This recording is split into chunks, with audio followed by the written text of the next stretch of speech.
दिमाग से निकल गया। अच्छा सर मेरा एक क्वेश्चन है। जी जी सर हम लोग जो सेक्शन ऑफ जर्नल है, जी अगर जी हम लोग उसको हम लोग कितने एट अ टाइम कितने जर्नल्स में सबमिट करवा सकते हैं? मतलब जी दो हमने क्योंकि स्टेप किए, दोनों में आप सबमिट करवा सकते हैं ताकि किसी को आगे हमारा या कोई इशू होता है इस चीज में कि हमने वहां करवाना अच्छा हो हमारे एक। देखें, एक यानी कि सबसे पहले जब आप पेपर सबमिट कराते हैं तो वो आपसे एक बॉन्ड लेते हैं या एक जो है ना वो मेक श्योर करते हैं कि ये आर्टिकल बिफोर दैट किसी और आर्टिकल किसी और जर्नल में कॉन्फ्रेंस में सबमिटेड नहीं है, पब्लिश नहीं है, ये आपसे वो श्योरिटी लेते हैं। तो ये बेसिकली रिसर्च एथिक्स के अंदर आ जाता है। मॉरली ये ठीक नहीं है कि आप जो है वो एक आर्टिकल साइमल्टेनियसली मल्टीपल जर्नल्स के अंदर जो है वो सबमिट करें। तो ये एथिकली और मॉरली ये ठीक नहीं है। तो आप कोशिश करें कि आर्टिकल एक वक्त में एक ही कॉन्फ्रेंस या जर्नल के अंदर जो है वो अंडर रिव्यू। जी एनीवन एल्स, किसी और के सर पास? अगर वहां से रिजेक्ट होता है उसके बाद हम किसी और पे करवा सकते हैं या फिर किसी और पे जी नहीं करवा जी सकते? भी डेफिनेटली अगर वहां से रिजल्ट आ जाता है, फॉर एग्जांपल रिजेक्शन होती है, लेकिन वो आपको साथ साथ रिव्यूअर अपने रिव्यूज जो है वो शेयर करते हैं। मीन एडिटर जितने भी रिव्यूअर्स होंगे उन सब के रिव्यूज आपको भेज देगा। बेस्ड अपॉन दैट रिव्यूज वो डिसीजन लेता है कि उसने एक्सेप्ट करना है या रिजेक्ट करना है। अगर रिजेक्शन होती है तो आप उन वो रिव्यूज आपके लिए काफी बेनिफिशियल होते हैं in order to improve the quality of your article. आप फिर उन जो है वो रिव्यूज को इनकारपोरेट करते हैं, पेपर की क्वालिटी को इम्प्रूव करके अगेन उसी जर्नल के अंदर भी आप सबमिट करा सकते हैं या किसी और जर्नल्स या कॉन्फ्रेंस के अंदर आप उसको जो है वो सबमिट करा सकते हैं। और सर हम लोगों को 16 ईयर हो गए हैं स्टडी करते हुए, तो फिर जो हमारा रिव्यू होता है सबसे पहले आप होता है कि इंग्लिश क्वालिटी को हमारा चेक कर रहा होता है। तो 16 ईयर्स में अगर हमारी इंग्लिश क्वालिटी इतनी बेटर नहीं हुई तो क्या हमें 2 से 3 रिसर्च आर्टिकल पढ़ के और ग्रामरली तो हमारी ग्रामर्स को इम्प्रूव करेगी, तो एक अच्छी गुड क्वालिटी इंग्लिश को लिख सकते हैं, उसको कैसे होगा? जी देखिए, आप जब रीडिंग करते हैं, रीडिंग से आपकी स्किल तो इम्प्रूव होती है।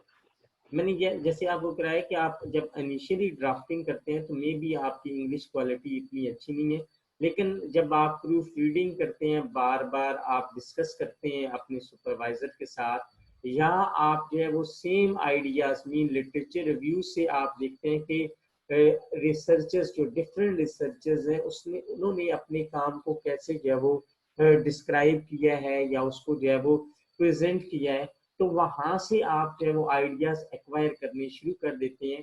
तो डेफिनेटली आपको इनिशियली टाइम लगता है, लेकिन व्हेन एवर आप जो है वो 3 और 4 आर्टिकल राइट डाउन करते हैं तो वो टाइम टेकिंग होगा, लेकिन उसके बाद आपकी क्वालिटी काफी हद तक जो है वो इम्प्रूव हो जाती है।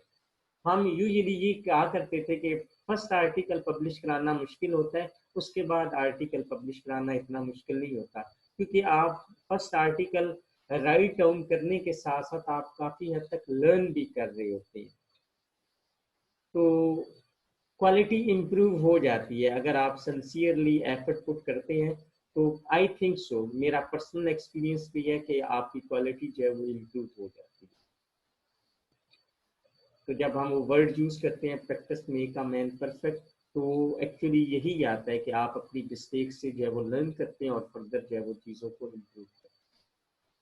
जी एनीवन एल्स, किसी और के पास क्वेश्चन है तो?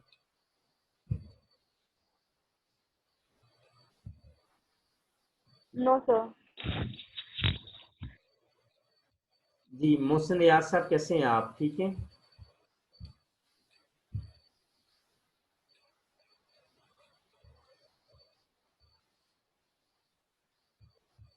मोहसिन रियाज साहब,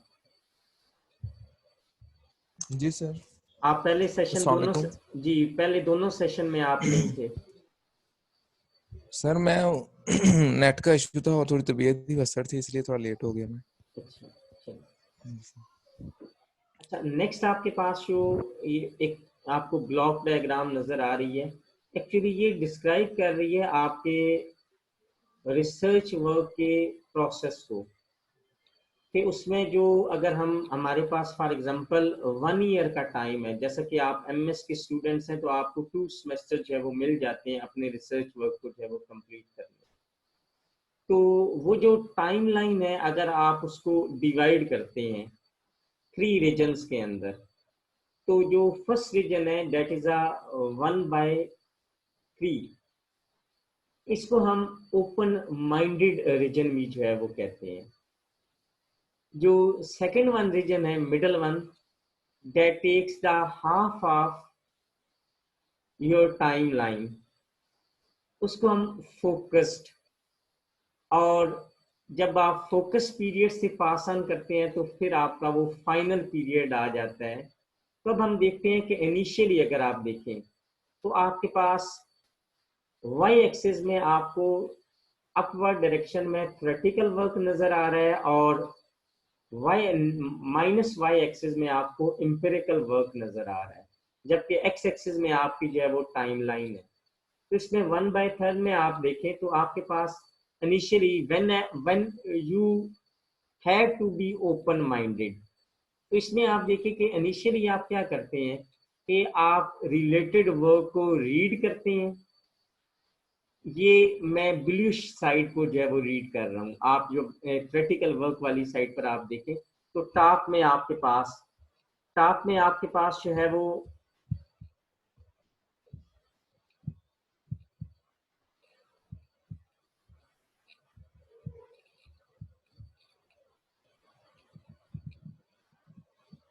मीन रीड रिलेटेड वर्क। आप इनिशियली जो फर्स्ट स्टेप है जिसको हमने related work, literature review, existing work study इसको कहते हैं, तो आप जो है वो स्टार्ट करते हैं रिलेटेड वर्क स्टडी से, and after that based upon that literature you develop idea and concept related to that problem, और फिर आप उसको फर्दर उसमें मेच्योरिटी डेवलप करने के लिए आप कॉन्फ्रेंसेस को अटेंड करते हैं या उससे रेलेवेंट जो कोर्सेज हैं या उसके अलावा जो कोई और उसके ट्यूटोरियल्स वगैरह हैं, वर्कशॉप्स हैं, आप उनको जो है वो अटेंड करते हैं। तो आप उस एरिया का जो है वो नॉलेज मीन थ्योरेटिकल नॉलेज जो है वो आप एस्टेब्लिश जो है वो करते हैं। और during that period of time आप जो है वो पैरेलल एम्पिरिकल वर्क जो है उसके अंदर देखते हैं। तो आप एक्सपेरिमेंट मीन आपने उस वर्क को वैलिडेट करने के लिए एक्सपेरिमेंट्स किस तरह से कंडक्ट करने हैं, आप प्रोटोटाइप डेवलप करते हैं और प्रॉब्लम को आप फर्दर जो है वो एक्सप्लोर करते हैं। या आप एग्जिस्टिंग वर्क के अंदर कोई आपको अच्छा आर्टिकल लगा है तो आप उस आर्टिकल को जो है वो इम्प्लीमेंट करते हैं, उस पेपर के रिजल्ट्स को आप एज इट इज रिप्रोड्यूस करने के लिए जो है वो जाते हैं। तो ये आपका जो फर्स्ट पीरियड होता है, अगर हम वन ईयर का टाइम स्पेन हमारे पास है तो उसमें से 1/3 मीन के ये आपका जो है वो 4 मंथ मीन 4 मंथ जो इनिशियली है आप उसके अंदर जो है वो रिलेटेड वर्क को देखते हैं, आइडियाज डेवलप करते हैं, कॉन्सेप्ट को इम्प्रूव करते हैं, एग्जिस्टिंग वर्क को आप इम्प्लीमेंट करने की कोशिश करते हैं। आप देखते हैं कि अगर इस प्रॉब्लम को मैंने जो है वो जस्टिफाई करना है, वैलिडेट करना है, तो एक्सपेरिमेंट्स कैसे कंडक्ट करने हैं, प्रोटोटाइप्स आप डेवलप करते हैं या उस प्रॉब्लम को आप फर्दर एक्सप्लोर करते हैं। जब सेकंड आप जो है वो हाफ में आता है, that is most important, that takes the half of the time mean ये आपके पास आई अज्यूम दैट कि अगर आप 1 ईयर की बात करते हैं तो ये आपके 6 मंथ जो है वो से फोकस पीरियड है। फोकस पीरियड के अंदर आप जो है वो क्या क्या करते हैं जी। नेक्स्ट पार्टिसिपेंट हमारे कौन है जी? जी मारिया तारिक साहिबा जी, काइंडली आप जो है वो फोकस पीरियड में जो थ्योरेटिकल वर्क है वो स्टेप्स आप या वो पॉइंट जो हम कवर करेंगे वो कौन कौन से?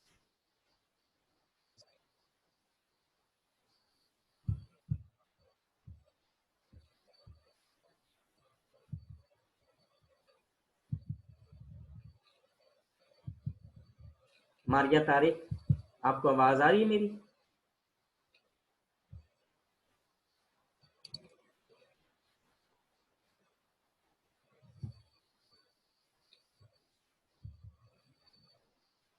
मारिया, आपकी आवाज मैं नहीं सुन रहा। बतूल अब्बास,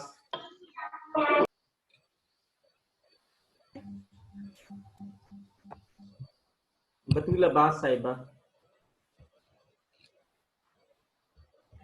यस सर। जी, अब आप देखिए कि इस फेज जी जो फोकस पीरियड है, जी जी जी इसमें आप अच्छा, बल्कि उससे पहले आ जाए, मीन कि जब आपने इनिशियल 4 मंथ जो है वो आपने स्पेंड किए रिसर्च वर्क के अंदर, उसमें जी आपने रिलेटेड वर्क को स्टडी किया, आइडिया डेवलप किया, कॉन्सेप्ट को आपने इम्प्रूव किया थ्रू अटेंडिंग डिफरेंट कॉन्फ्रेंसेस और courses, and you make a experiment, prototype and explore the problem.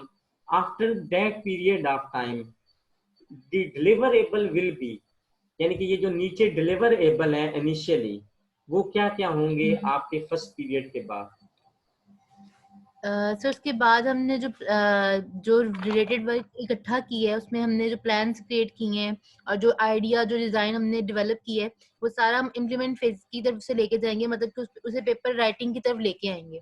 Paper हम नहीं, उस वक्त राइट करना शुरू करेंगे जब डाटा कलेक्ट हो जाएगा हमारे पास।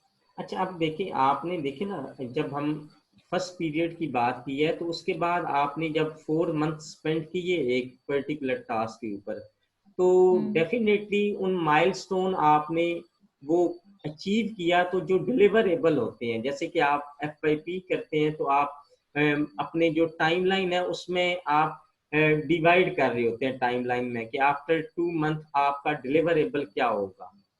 तो हम भी इसी तरीके से जब MS के अंदर रिसर्च वर्क करते हैं, तो इनिशियली जैसा कि प्रॉब्लम स्टेटमेंट है, मीन प्रॉब्लम आप डिफाइन करते हैं, रिलेटेड वर्क आता है, और उसके बाद आपने सिनॉप्सिस जो है वो डिफेंस जो है वो देना होता है।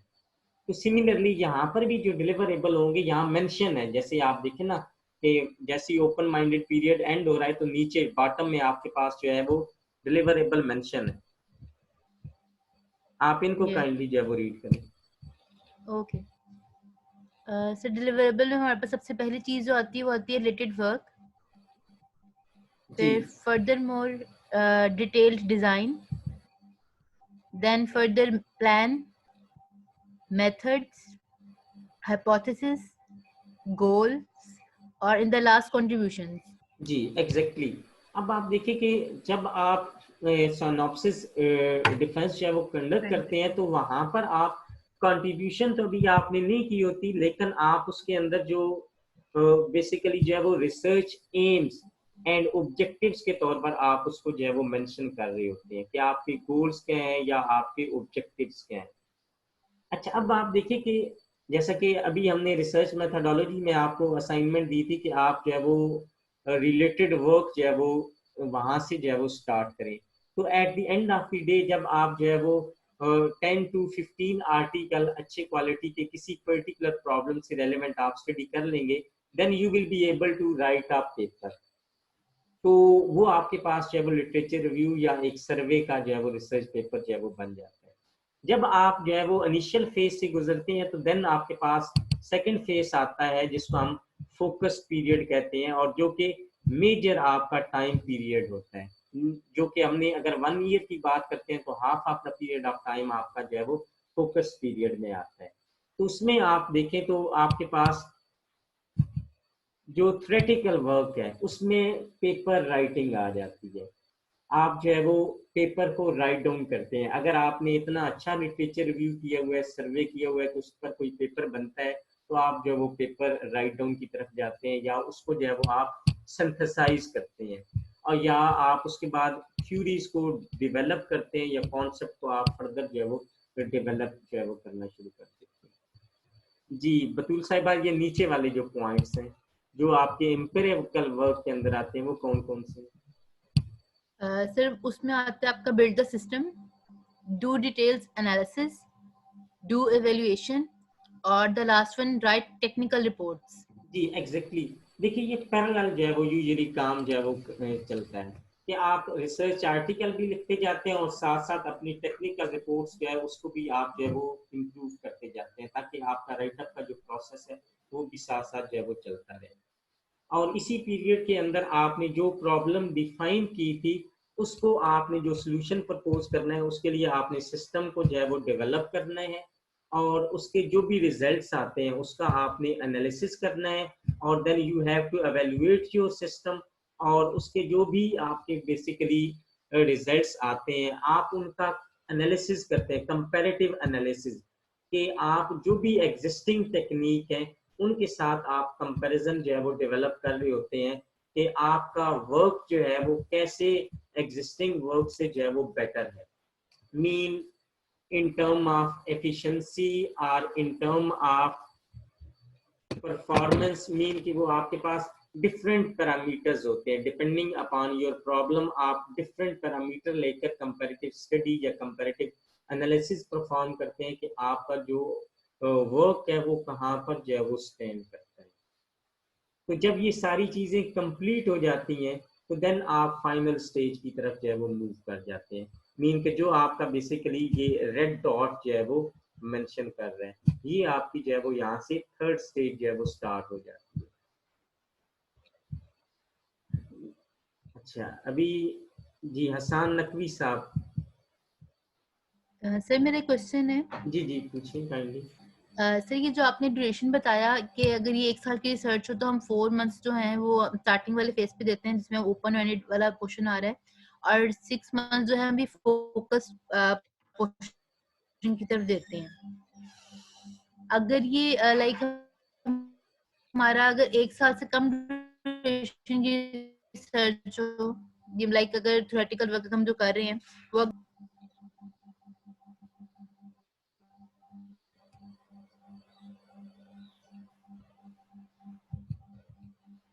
आपकी आवाज नहीं आ रही मुझे। सर मैं आपसे कह रही हूँ, आवाज आ रही है सर जी आपको? जी जी जी आ रही है, मैं सुन सकता हूँ आपको। सर ये सर आपने आवाज जो नहीं आ रही। डिफाइन किया कि ये लाइक 4 मंथ्स और 6 मंथ्स की ड्यूरेशन का है, मतलब अगर 1 साल तक का हम रिसर्च वर्क की बेस पे चीजें सीख रहे हैं या थ्योरेटिकल वर्क परफॉर्म कर रहे हैं, तो इसमें 4 मंथ्स जो है हम ओपन माइंडेड वाले पोर्शन के लिए निकालते हैं और फोकस के लिए हम 6 मंथ्स निकालते हैं। जी अगर जी जी ये कोई हार्ड एंड फास्ट रूल नहीं है कि आपने इतना ही टाइम जो है वो देना है, लेकिन हमने वैसे जो है वो यूजुअली यानी कि जो अगर देखा जाए तो उस लिहाज से डिवीजन की ये और मोस्टली ऐसा ही होता है मोस्टली, लेकिन ये लाजमी नहीं है कि हार्ड एंड फास्ट आपने इतना ही टाइम जो है वो देना हो। ओके ये ठीक है। सिर्फ हम कह सकते हैं ना, जस्ट अंडरस्टैंडिंग है, मतलब अपने मैनेज करने के लिए जी जी काम को। एग्जैक्टली ये for the sake of management है कि आप कैसे जो है वो अपने उस वर्क को जो है वो मैनेज कर लेते हैं या टाइमलाइन अपनी जो है वो कैसे डिफाइन कर सकते हैं। ओके ठीक है yes sir.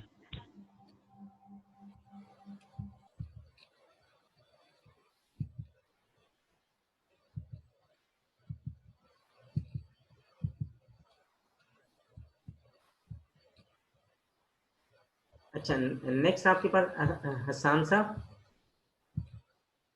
Hasan Naqvi, sorry Hasan Naqvi.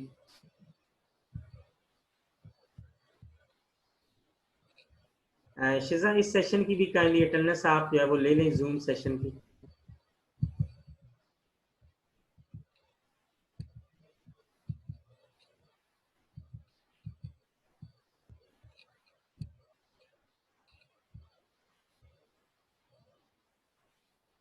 शिजा सुन रही हैं आप मुझे?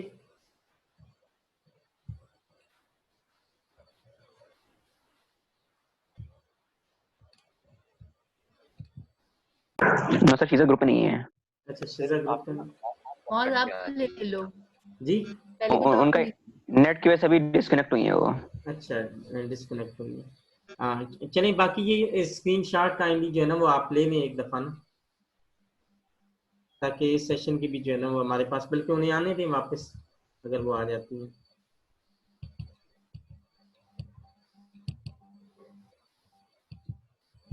बल्कि मैं खुद ही जो है वो ले लेता हूँ। अच्छा, अभी फर्दर कोई आपके माइंड में क्वेश्चन है तो काइंडली आप पूछ सकते हैं।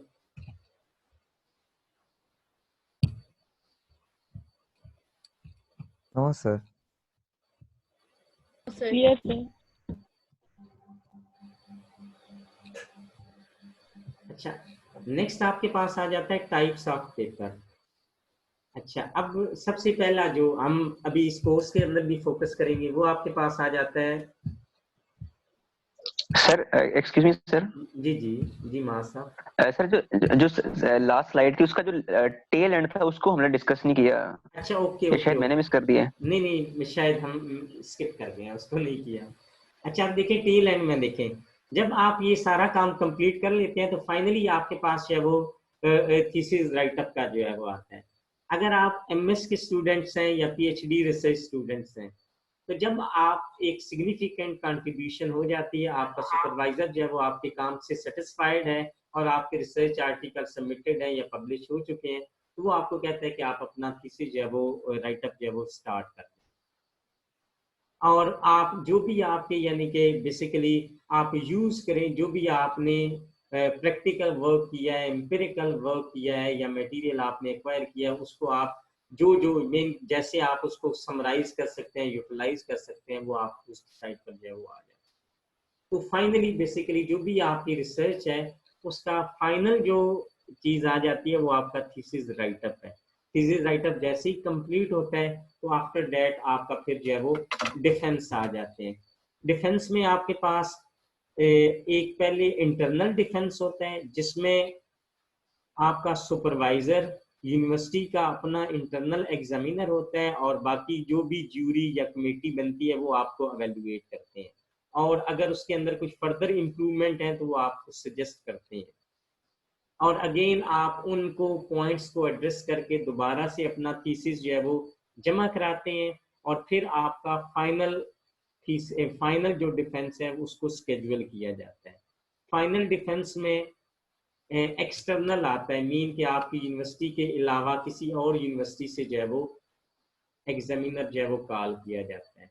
एक आपका इंटरनल एग्जामिनर और एक आपका एक्सटर्नल एग्जामिनर जो कि आपके वर्क को एवेल्युएट करता है।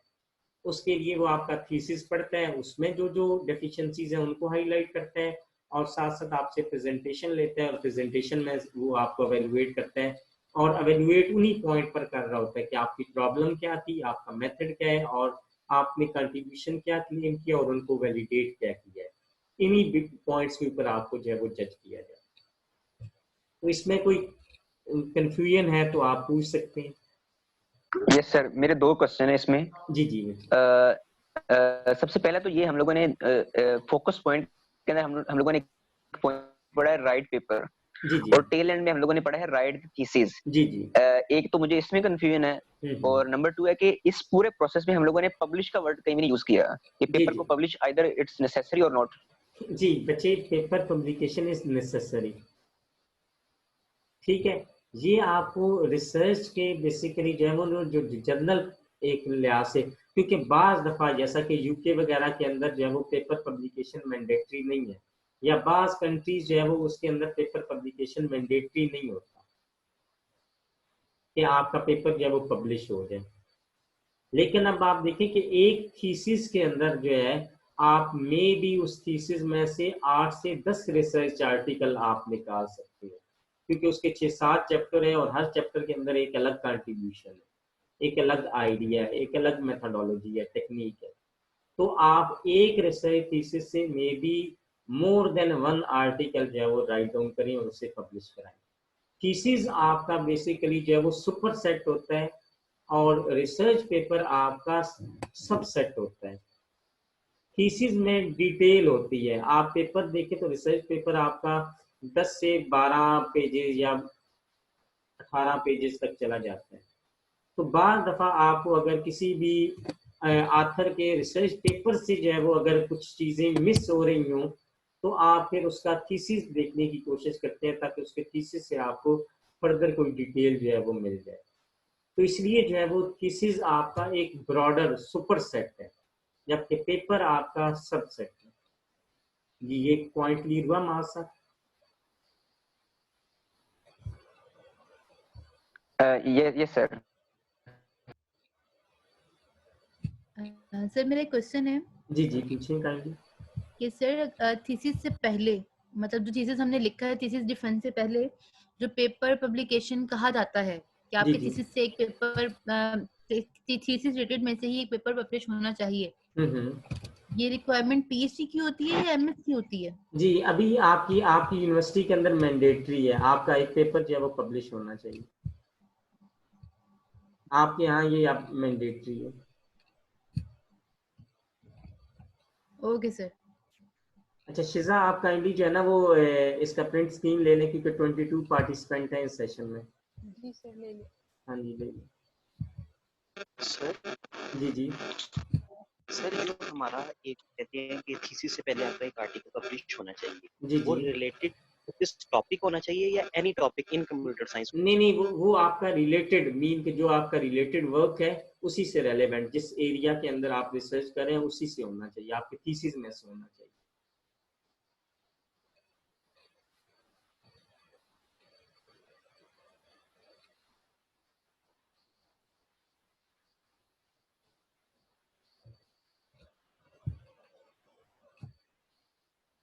जी, फर्दर कोई क्यूरी है आपके माइंड में? सर पब्लिश के लिए जरूरी तो नहीं कोई इम्पैक्ट फैक्टर हो या इंडेक्स हो, मतलब नॉर्मल भी चल सकता है? जी, अभी तक जो पॉइंट गए हुए थे उसमें तो ये था कि आपका इंडेक्स या इम्पैक्ट फैक्टर होना चाहिए, लेकिन उसमें मैंने अमेंडमेंट करके भेजा था कि कॉन्फ्रेंस का पेपर भी जो है वो चलेगा। तो अभी देखते हैं कि बस्तर के अंदर क्या अप्रूव होता है।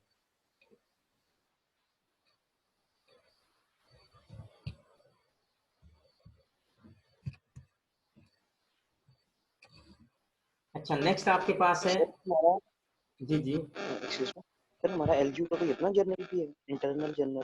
जी, एलजीयू का अपना भी जो है वो जर्नल है, लेकिन उसको जो है वो अभी क्योंकि एचईसी की तरफ से कोई रैंकिंग जो है वो एज सच नहीं मिली हुई, तो उसको इनकरेज शायद नहीं किया जाता या उसको एक्सेप्ट नहीं किया जाता आपके एमएस के थीसिस के लिहाज से।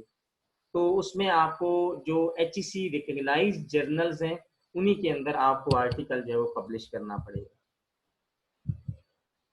सर ये जो इम्पैक्ट है, कॉन्फ्रेंस है और इंडेक्स है, इनमें डिफरेंस क्या होता है सर? जी, बेसिकली आपके पास ये हर जर्नल्स की अपनी जो है वो रेटिंग होती है, उसके बेस्ड अपॉन साइटेशन या based upon number of readers, mean के डिफरेंट क्राइटेरियाज के ऊपर जो है वो रेटिंग निकाली जाती है हर जर्नल, और उसकी बेस के ऊपर जो है वो रेट किया जाता है कि ये किससे जो है वो बिलोंग करते हैं। तो ये जी सर। जो सबसे टॉप क्वालिटी होती है वो आपके पास जो है वो इम्पैक्ट फैक्टर जर्नल जो है वो होते हैं। शिजा, अभी जी 23 पार्टिसिपेंट हैं, ये अभी कौन आए हैं? क्योंकि हम यूजुअली 20-21 के ऊपर ही जो है वो चलते रहेंगे। सर उबैद नाम से है। अच्छा अच्छा, ठीक है। अच्छा चलिए माँ साहब, हम स्टार्ट करते हैं उबैद नेक्स्ट। नाम का। अच्छा, नेक्स्ट आपके पास जो है वो टाइप्स ऑफ पेपर्स आ जाती हैं। जी सर अब वो बताने लगे थे इम्पैक्ट फैक्टर और उसमें जी, एग्जैक्टली आपके पास जो एचईसी क्राइटेरिया, एचईसी के अकॉर्डिंगली टॉप रेटेड जर्नल्स जो हैं उनको हम डब्ल्यू कैटेगरी आपके पास आ जाते हैं, impact factor W category journals आ जाते हैं। तो जो आपका आर्टिकल है उसको मोस्टली अगर आप हाई क्वालिटी रिसर्च वर्क करते हैं तो उसको इम्पैक्ट फैक्टर जर्नल्स के अंदर जो है वो पब्लिश करने की तरफ जो है वो जाते हैं। सेकंड आपके पास जो है वो एक्स कैटेगरी जर्नल्स आ जाते हैं, इनको आईएसआई इंडेक्स जर्नल्स भी जो है वो कहा जाता है। ये इम्पैक्ट फैक्टर जर्नल्स नहीं होते, लेकिन एचईसी इनको जो है वो मानती है।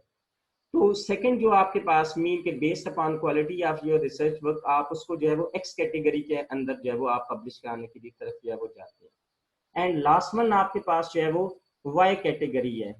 वाई कैटेगरी के अंदर आपके पास जो है वो लोकल जर्नल्स भी आ जाते हैं, मीन के पाकिस्तान के जर्नल्स भी आ जाते हैं। एचईसी ने अपनी एक लिस्ट जो है वो दी हुई है। तो अगर आप देखते हैं कि आपका काम जो है वो नॉट यानी कि हाई क्वालिटी का नहीं है, मीडियोकर क्वालिटी का है, तो then you will move toward the Y category journals. और लास्ट वन आपके पास जी कैटेगरी भी आ जाती है, उसमें आपका जो एलजीयू का जर्नल है या जो कि अभी इमर्जिंग जर्नल्स आ जाते हैं वो एचईसी ने जी कैटेगरी के अंदर जो है वो रखे हैं। तो मीन आप जैसे कि अभी आपने एफवाईपी कंडक्ट किया है या आपने सर्वे जो है वो कंडक्ट किया है, कंपैरेटिव स्टडी आपने कंडक्ट किया है जो कि अप टू दी मार्क नहीं है, कोई उसमें आपने कोई सिग्निफिकेंट कंट्रीब्यूशन या नोवेलिटी जो है वो प्रपोज नहीं की, then you have a chance to publish that article in Z category journals. तो LGU भी जो है उन्हीं में से एक आपका जो LGU का जर्नल है, आप उसमें आर्टिकल जो है वो पब्लिश कराते हैं। और यूजुअली इनकरेज किया जाता है कि आप कम से कम जो पेपर राइटिंग का जो प्रोसेस है, आप उससे जो है वो गो थ्रू करें। तो वो एक लिहाज से आपको काफ़ी हद तक एक एक्सरसाइज हो जाती है, आपको पता चल जाता है कि रिसर्च आर्टिकल राइटअप कैसे किया जाता है, उसकी क्वालिटी को कैसे इन्हांस किया जाता है या उसकी ड्राफ्टिंग कैसे की जाती है। तो ये इनकरेज किया जाता है कि आप जो है वो इनिशियली कोई भी आप काम करें, आप उसको जो है वो राइटअप करें और उसको जो है वो आप पब्लिश जो है वो कराएं। जी, एनीवन एल्स, किसी और के पास क्वेश्चन है तो काइंडली आप पूछ सकते हैं। सर ये जो पेड जर्नल होते हैं, जी जी जी उसमें तो सर वो मतलब कि कोई किस्म का आर्टिकल उसमें सबमिट करा दें तो वो एक्सेप्टेबल हो जाते हैं। नहीं नहीं, ऐसा नहीं है। देखें, कोई भी आपके पास जो जर्नल्स है उसमें डेफिनेटली जो है वो उसमें एक रिव्यू प्रोसेस है, रिव्यू प्रोसेस जो है वो होता है। रिव्यू प्रोसेस में आपके रिव्यूअर्स हैं, वो रिव्यू करते हैं आर्टिकल को और उसके बाद जो है वो डिसाइड करते हैं कि वो क्या उसके अंदर क्वालिटी है या नहीं।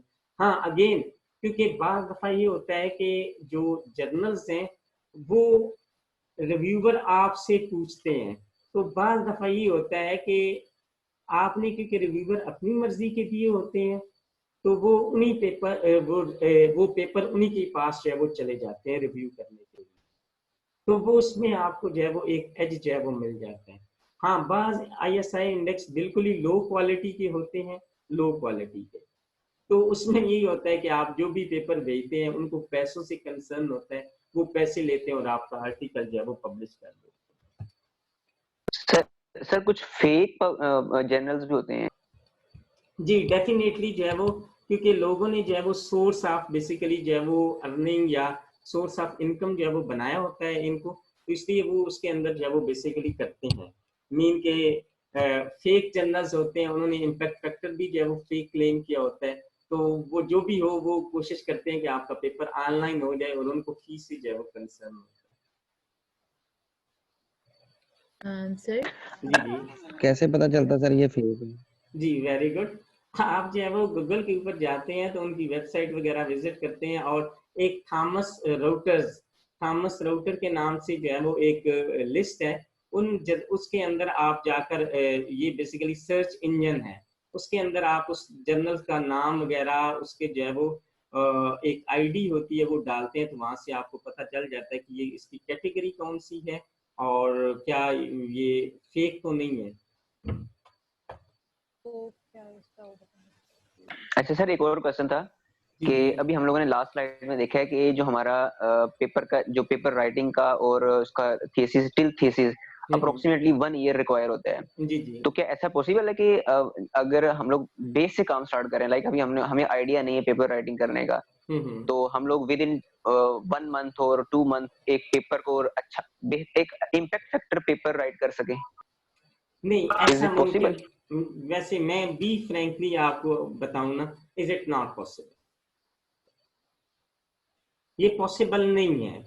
हाँ, आपके पास देखिए बच्चे, अगर आपके एक्सपेरिमेंटल एनालिसिस, आपका एल्गोरिदम काफी मैच्योर है, आपने रिसर्च वर्क काफी हद तक कंप्लीट किया हुआ है, उसके बाद आपका राइट अप करने में एटलीस्ट 2 मंथ रिक्वायर्ड है। आपको अगर प्रॉब्लम क्लियर कट आपकी डिफाइन है, आपने अपने सारे एक्सपेरिमेंट कंडक्ट किए हुए हैं, आपने एनालिसिस किया हुआ है, मीन आपका रिमेनिंग जितना भी काम है वो सारा कंप्लीट है, खाली राइट अप करने के लिए आपको एटलीस्ट 2 मंथ जो है वो रिक्वायर्ड है।